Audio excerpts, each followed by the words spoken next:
এখন যে ভয়েস শুনতে পারতেছেন, আপনারা কি এই ভয়েস কিভাবে তৈরি করে জানতে চান? এই ভয়েস কিন্তু বর্তমানে ভাইটাল ভয়েস নামে পরিচিত। আপনারা বিভিন্ন ফেসবুক এবং ইউটিউব বিজ্ঞাপনে দেখতে পারবেন এই ভয়েসগুলো ব্যবহার করে থাকে। এর পাশাপাশি অনেকেই এই ভয়েসগুলো বিক্রি করে ইনকামও জেনারেট করে থাকে। আজকে আপনাদের দেখাবো কিভাবে আপনারা এরকমের প্রফেশনাল ভয়েস তৈরি করতে পারবেন। চলুন সর্বপ্রথম আপনাদের যে কাজটি করতে হবে, কোনো একটি ব্রাউজার ওপেন করতে হবে। ব্রাউজারে গিয়ে সার্চ করতে হবে 11 ল্যাবস। 11 ল্যাবস লিখে সার্চ করার পরে আপনাদের সামনে একটি সাইন আপ এবং লগ ইন অপশন পাবেন। আমার যেহেতু এখানে সাইন আপ করা আছে এই জন্য অটোমেটিকলি আমার যেহেতু এখানে সাইন আপ করা আছে এই জন্য অটোমেটিকলি আমাদের ওয়েবসাইটে নিয়ে আসছে। আপনারা সিম্পলি একটা মেল দিয়ে সাইন আপ করে নেবেন। এরপরে ভয়েস চেঞ্জ এই অপশনে ক্লিক করবেন। ভয়েস চেঞ্জে ক্লিক করার পরে এখানে দেখবেন চাইলে আপনি ভয়েস রেকর্ডও করতে পারবেন, অথবা আপনি চাইলে এখানে ভয়েস রেকর্ড করা ফাইলও আপলোড করতে পারবেন। সিম্পলি আমি আপনাদের এখানে একটি ভয়েস রেকর্ড করে আপনাদের দেখাবো। ভয়েস রেকর্ডে ক্লিক করলাম,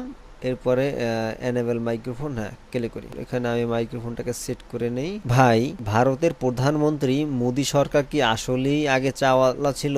ভাই, ভারতের প্রধানমন্ত্রী মোদী সরকার কি আসলেই আগে চাওয়ালা ছিল? দেখুন এই যে ভয়েসটা, এখন আমরা এটাকে জেনারেট করব। জেনারেট করার জন্য এখানে ডান পাশে দেখবেন এই অ্যারো বাটন থাকবে। অ্যারো বাটন এখানে আপনার র্যান্ডমলি কোনো একটা সিলেক্ট করা থাকতে পারে। আপনি এখান থেকে বিলটা সিলেক্ট করার পরে সেটেবিলিটি 100% থাকবে বা ফুল থাকবে, তারপরে সিমিলারিটিও ফুল থাকবে। এখানে আপনি স্টাইল এক্সানেশন এখানে আপনি 50% করে দিবেন। এখানে আমি যেহেতু এর আগেও কাজ করছিলাম এই জন্য আমার এখানে অটো সেট করা আছে। আর এখানে দেখবেন স্পিকার বুস্ট এবং রিমুভ ব্যাকগ্রাউন্ড দুটাকেই এনেবল করে দিবেন, তাহলে আপনার এই ভয়েসে যে নয়েজ আছে নয়েজ গুলো রিমুভ হয়ে যাবে। এরপর জেনারেটে ক্লিক করব।